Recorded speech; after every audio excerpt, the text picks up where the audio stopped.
maintenance of the true faith. He went so far as to curse his predecessors publicly in order to convince the incredulous that such a people as the assassins could turn over a new leaf. As a result of what would today be called a long-term and comprehensive propaganda plan, he was acknowledged as a religious leader by half the orthodox monarchs of Islam and the first assassin to be so styled, and came to be termed Prince Jalaluddin. Jalaluddin died in 1203 after 12 years of leadership of the cult, handing over to Aladdin, and you guys thought that was just a storybook tale, didn't you? Aladdin, a child of 9 years of age, weak, inefficient, stupid, Aladdin made little mark upon history, except in the classic tales of Arabia. The 1001 Arabian Nights. For Aladdin in the 1001 Arabian Nights is Aladdin, the leader of the assassins. It is said that his main activity was tending sheep, to which he was passionately attached, and he even had a small hut built in a sheepfold where he spent most of his time. Aladdin was extraordinarily cruel, in spite of the contact with the sheep, and continued to terrorize in time-honored fashion any person, great or small, who did not pay tribute or otherwise cooperate with the organization. And even today, those in power who are in contact with sheep most of the time ultimately turn out to be the same. And we all know who the sheeple are, don't we? The assassin's hands, ears, and eyes were everywhere. Once fully initiated, a man might be sent to a place 1,000 miles away to take up residence and live, waiting for the moment when orders came to him from Alamut to fulfill his fatal destiny, and all the while in between furnishing intelligence to the central headquarters of the assassins. A story is told of the court of the Shah of Khwarizm. Thus, quote, the Ismaili ambassador spent some time with the vizier one day after a splendid banquet. When the wine, which they had been drinking in violation of the law, had mounted into their heads, the ambassador told the vizier by way of confidence that there were several Ismailis among the pages, grooms, guards, and other persons who were immediately about the Sultan. The vizier, dismayed and at the same time curious to know who these dangerous attendants were, besought the ambassador to point them out to him, giving him his napkin as a pledge that nothing evil should happen to them. Instantly, at a sign from the envoy, 5 of the persons who were attendants in the chamber stepped forth, avowing themselves to be concealed assassins. On such a day, and at such an hour, said one of them, an Indian, to the vizier, I might have slain thee without being seen or punished, and if I did not do so, it was only because I had no orders from my superiors. Unquote. The vizier, of course, begged for his life, but word got to the Sultan, who ordered the assassins to be apprehended and burned alive, and the 5 chamberlains were cast on the flaming pyre, where they died exulting at being found worthy to suffer in the service of the great sheik of the mountain. So powerful was their devotion to the cult. The assassins had the last laugh, for an order arrived immediately afterwards from Alamut that the Shah must pay 10,000 pieces of gold as compensation for each man killed, which he did, or be killed himself. Another subsidiary activity which the assassins delighted in was the holding captive of Alamut of useful, rare, and distinguished personages who could be of value to them in educational, military, or other spheres, and one was a physician, another a famous astronomer, a third the greatest painter in Persia, who worked to the order of the chief alone. The end of a chapter was near. For the Mongol hordes under Halaku, lieutenant of Chinggis, were steadily destroying all the civilization of Islam which lay in their inexorable path westwards.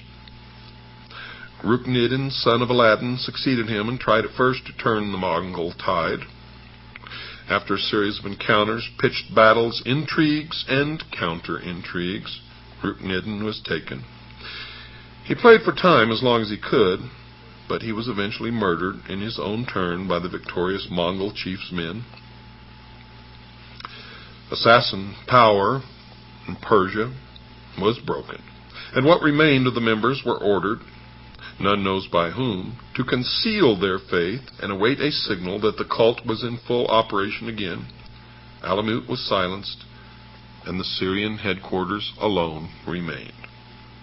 And if it had not been for the refusal of the Christian kings in Europe to send ambassadors to make a treaty for a new crusade with the Mongol horde,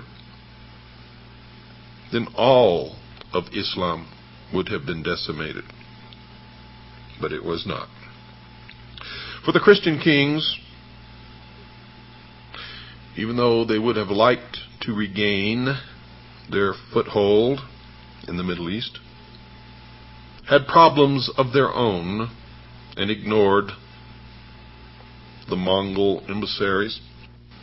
It was a long time until the Mamluk Sultan of Egypt was able to overcome the Mongol thrust. In 1260, however, he carried the banners of Islam victoriously against them and restored the fortress of Alamut and other properties to the assassins, who were strongly surviving underground. They soon found that they had exchanged one master for another, for the Egyptians were now employing them for their own purposes and required them to undergo a new initiation, that of the ancient Egyptian mysteries of Babylon. Ibn Battuta, the great traveler of the 14th century, found them well entrenched in their former strong places, being used as the, quote, arrows of the Sultan of Egypt with which he reaches his enemies, unquote. The supposed suppression of the creed which followed the Mongol destruction did not, in fact, take place. Copying each other, historians have asserted that Assassinism died 600 years ago. Nothing could be further from the truth. Now and again, however, fresh facts of their continued existence still come to light. In the 18th century, an Englishman, the British consul at Aleppo in Syria, was at pains to make this better known.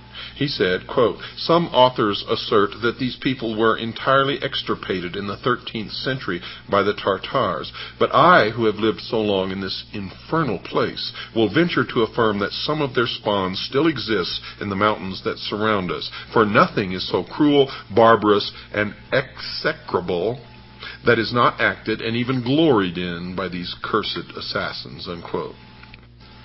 The assassins were widely dispersed throughout Asia.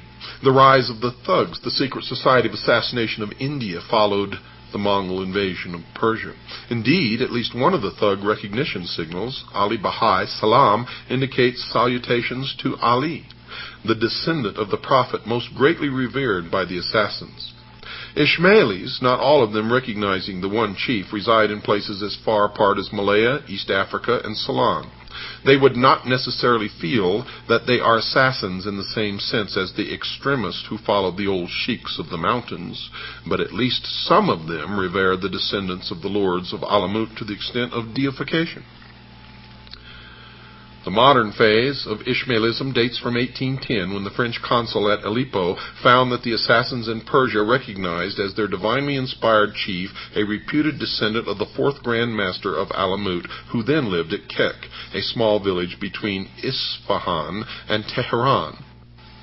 This Shah, Khalilullah, quote, was revered almost like a god and credited with the power of working miracles. The followers of Khalilullah would, when he pared his nails, fight for the clippings.